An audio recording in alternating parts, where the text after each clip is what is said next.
Alright, in the last video we compared a bunch of different expressions for the money and clock model.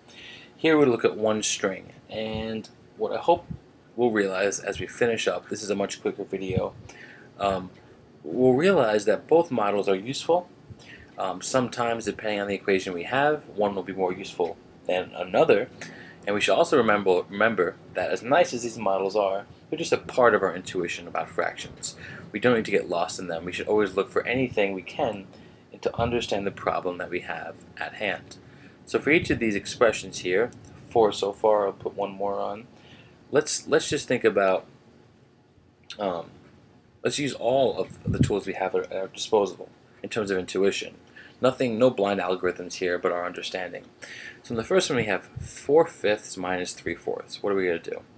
I'm going to use a money model here because we have fifths and fourths, nothing like sixths or thirds. The money model will work nicely. What's 4/5? Well, that's 80 cents, right? Every 1/5 of a dollar is 20 cents. What's 3/4 of a dollar? Well, that's 75 cents because every fourth is 25 cents. Excuse me, it's out of 100. So we can think of this as 5 cents out of 100, which again is 1/20th. That's a nickel. A 20th of a dollar. Here, though, I see the thirds there. I want to avoid that. I don't want to split a dollar into 3 parts. I'm more comfortable splitting 60 minutes in 3 parts. Right, so this is 4/3. When you split a clock into a third, you get 20 minutes.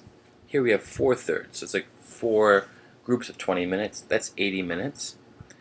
Minus what? 5/4. Every fourth of an hour, right? So once we've chosen to use the clock model on one part of the expression, we should do it for all. So 5/4 is like 5/4 of an hour. What's that? That's 75 minutes. Ooh, and very neat. Same thing that we had right here. Nice little pattern. But this time, what's different? It's out of 60 minutes instead of 100 cents, right? We're using the clock model. But we still get 5 out of 60. And when we reduce that, we get 1/12. And 1/12 is what? This is a nice connection you might see. 1/12 is 5 minutes. 1/20th is 5 cents. Very cool. I love little connections like that. I hope you find more than I do.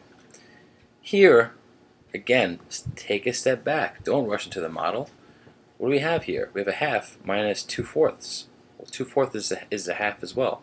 A half minus a half, that's nothing. Right? Using other intuition there, not just the models. Here, a fifth and a sixth. I see a sixth. I'm going to go towards the clock model. Because the 60 minutes splits nice into 6 pieces. We get 10 minutes each. So this can be thought of as 10 minutes. A fifth can be thought of as, 12 minutes, because 12 goes into an hour. 12 minutes goes into an hour 5 times. That means 1/5 of an hour is 12 minutes. So we're doing 12 minus 10 over 60. We're dealing with minutes. That's 2/60ths or 1/30th, right? And last but not least, a fifth and a tenth. We can use either model. I'm going to use the money model because we abandoned it for the last 3. A fifth of a dollar, 20 cents. A tenth of a dollar, 10 cents. Out of 100 pennies, and we get 10 over 100, or 1 dime. And, I have one more part of the string. I didn't include it, but maybe we'll see something cool like this, so I'll do it over here just to have it. 1/10 minus 1/12. I'm going to use the clock model because we have 12ths. Okay, so 10th of an hour is 6 minutes. So that's 60. A 12th of an hour is 5 minutes. Right? Yes. So that's 1 out of 60. Oh, that wasn't fun. It's 1 out of 60, right? This is basically 1 minute. A tenth, again, going back, divide 60, you get 6 minutes. A 12th of an hour is 5. It's 5 minutes. We're subtracting 1 from that. It's 1/60. Anyway, that was kind of anticlimactic. I was hoping for some cool connection. I don't really see anything here.